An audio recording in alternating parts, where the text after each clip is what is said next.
Bonjour à tous et bienvenue dans cette nouvelle édition du Non-Stop Info. Voici les principaux titres de ce journal. L'élection présidentielle qui devait se tenir le 25 février au Sénégal est officiellement reportée au 15 décembre. Le président Macky Sall restera en fonction jusqu'à l'installation de son successeur, précise une autre disposition de la loi votée ce lundi au Parlement. L'opposition et une partie de la société civile dénoncent un coup d'État constitutionnel.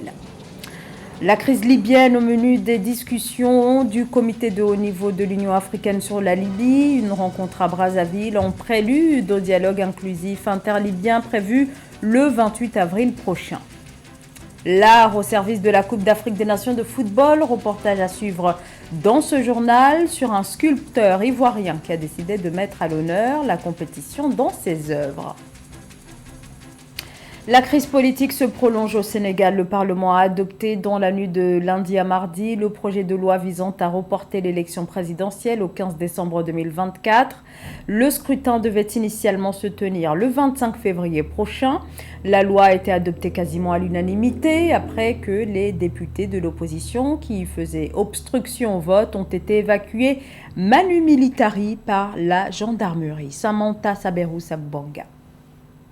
Au Sénégal, l'Assemblée nationale a adopté lundi 5 février 2024 en session plénière le projet de loi portant report de la présidentielle initialement prévue le 25 février 2024. En conséquence, le Parlement a confirmé le report des élections annoncé par le président Macky Sall le 3 février et fixé à la date du 15 décembre 2024. Une des vitrines de la démocratie en Afrique, aujourd'hui nous sommes une vitrine craquelée par la seule volonté du président Macky Sall. Il était évident que cette décision viole tous les textes, ceux de la CEDEAO dont nous sommes signataires, que nous avons ratifiés, les textes de la loi électorale, mais également la Constitution.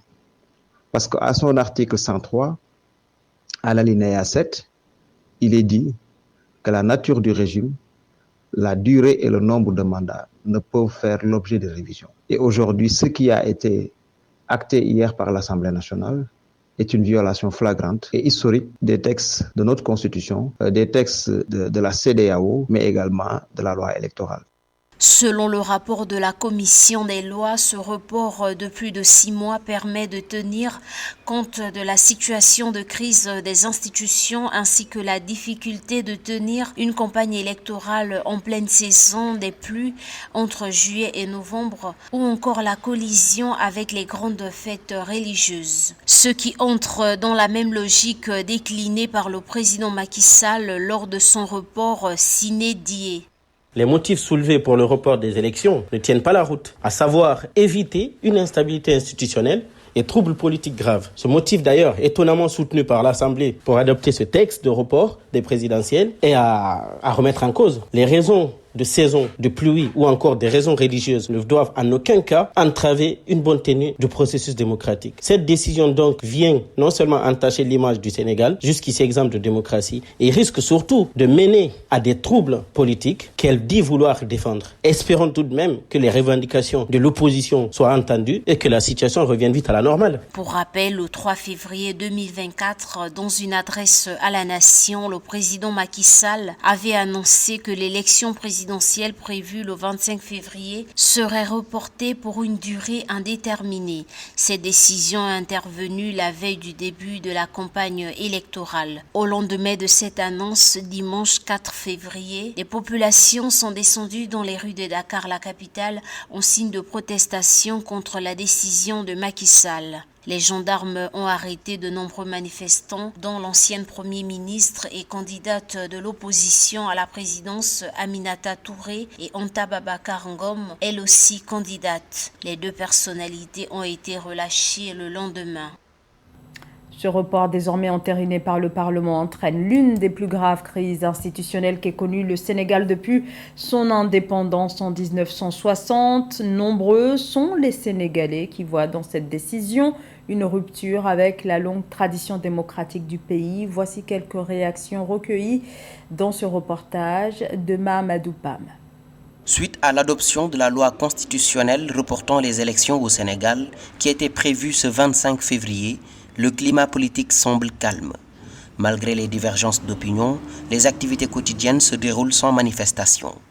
Tout de même, certains citoyens affirment être déçus du report et accusent le Parlement.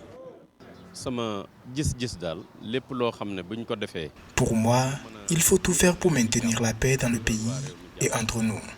C'est pourquoi je suis d'accord avec le report des élections, car je pense que les affaires d'État sont à prendre au sérieux. C'est sacré. Donc nous devons laisser le régime en place faire son travail pour le bien de tout le monde. Pour d'autres, le report des élections au 15 décembre était nécessaire, suivant les revendications dénotées par certains candidats pendant les parrainages afin de maintenir la paix dans le pays. Le peuple dit non à cette annulation, à ce report d'élection. On ne peut pas accepter ça parce qu'on a fait toutes nos dépenses, on a utilisé toute notre énergie pour que cette élection se fasse le 25 février. Donc Macky Sall n'a pas le droit, l'Assemblée, le Parlement n'a pas le droit d'annuler cette élection-là. Ils ont fait une violation exemplaire de la justice qu'ils ont fait cette année-ci. Lors du vote à l'Assemblée nationale, en voyant les affrontements entre parlementaires, Michel, d'origine ivoirienne, était inquiet. Mais il reste tout de même optimiste par rapport au choix du président. La situation qui s'est produite hier à l'Assemblée nationale m'a beaucoup peiné parce que cela ne s'est jamais passé au Sénégal. Cette situation ne s'est jamais produite au Sénégal. Alors, je pense que le président Macky Sall, étant un grand homme, pourra arriver à mettre la paix dans le pays parce que le Sénégal n'a jamais vécu ça. L'ajournement de la présidentielle votée par l'Assemblée nationale continue de diviser l'opinion. Le président sortant, Macky Sall, s'est engagé pour sa part à mettre en place un dialogue national pour aboutir à un scrutin transparent, libre et inclusif.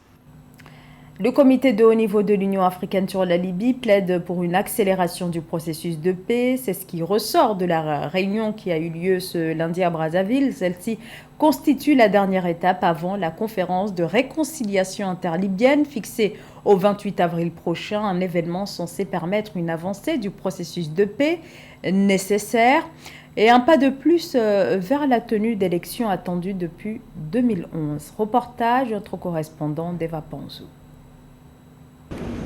Le comité de haut niveau de l'Union africaine sur la Libye s'est réuni pour la 9e fois le 5 février 2024 à Kintélé en République du Congo. Cette rencontre visait à examiner la situation politique en vue de la tenue le 28 avril 2024 dans la ville de Sirte de la conférence nationale inclusive interlibyenne pour la réconciliation. En retenant à l'unanimité la date du 28 avril 2024 pour la tenue de la conférence de réconciliation interlibyenne,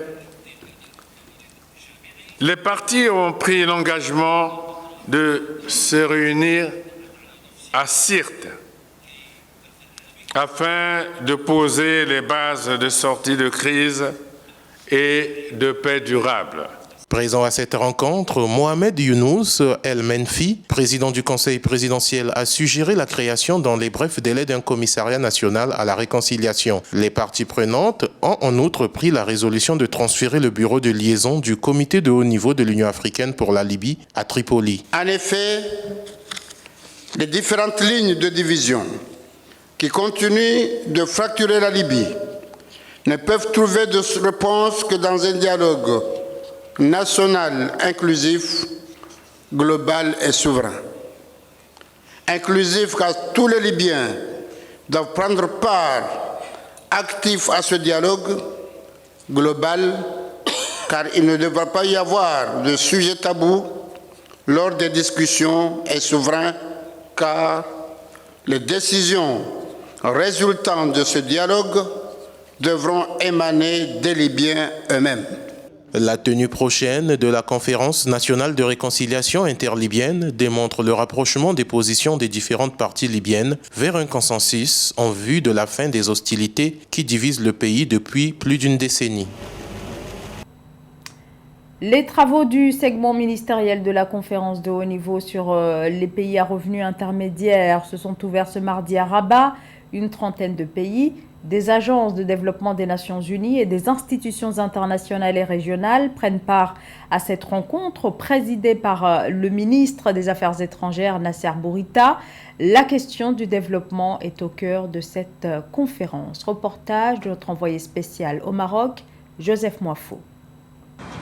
Ce mardi 6 février 2024 s'est ouvert à Rabat, capitale du Maroc, la conférence de haut niveau sur les pays à revenus intermédiaires, avec pour thème central « Solutions pour relever les défis de développement des pays à revenus intermédiaires dans un monde en mutation ». Ces rencontres de haut niveau réunissent les dirigeants venus des 4 coins du monde et mettent au centre des débats la question de la croissance et la soutenabilité des dettes et le développement des pays à revenus intermédiaires. Le fardeau de la dette ne cesse de croître. La pandémie, les conflits dans certaines parties du monde et les catastrophes climatiques ont durement frappé les économies. S'en est suivi une baisse des financements, une dépréciation monétaire et une pression croissante sur les paiements, entraînant mécaniquement une recrudescence de la dette publique. Avec pour objectif de mettre en lumière le potentiel des pays à revenus intermédiaires et de discuter des défis, y compris les lacunes de financement auxquelles ces pays sont confrontés dans la mise en œuvre de l'agenda 2030. La conférence de Rabat donne une opportunité supplémentaire d'approfondir le débat sur le soutien qu'apporte le système de développement des Nations Unies, les institutions régionales et internationales et autres partenaires de développement. Les écarts dans la coopération pour le développement se sont accentués. Au moment où les pays à revenus intermédiaires ont plus que jamais besoin d'une attention particulière. De fait, une coopération soutenue est nécessaire pour renforcer l'investissement dans le développement durable et préserver la dynamique de développement qu'ils ont pu instaurer. Car limiter l'accès de ces pays aux sources de financement revient à les pénaliser pour leur succès et progrès en matière de développement, au lieu de le récompenser et l'encourager. Selon les statistiques, les pays à revenus intermédiaires constituent à eux seuls près de 75% de la population mondiale, avec un revenu national brut par habitant compris entre 1136 et 13 845 $. Malgré leur poids démographique et une croissance économique rapide, leur participation à la gouvernance des institutions internationales de prise de décision demeure faible. La rencontre qui s'ouvre dans le royaume chérifien posera sur la table des échanges plusieurs problématiques telles que les objectifs de développement durable, les changements climatiques et l'appui financier des pays à revenus intermédiaires. Les résultats de ces 2 jours de travaux sont donc vivement attendus pour mettre en place un système à même de profiter à tous les acteurs, y compris les pays à revenus intermédiaires dans leur marche vers le développement. Le Soudan en plein chaos, raids aériens et tirs d'artillerie lourde n'ont pas cessé depuis près d'1 an, entraînant le départ des populations. Des centaines de milliers de réfugiés arrivent chaque jour en Égypte, en Éthiopie, au Soudan du Sud ou encore au Tchad. Au total, près de 500 000 personnes sont actuellement réfugiées au Tchad, selon l'ONU. Près de 80%, plus de 80% sont des femmes et des enfants. Reportage Mahamat Ramadan, commenté par Mahmoud Oupam.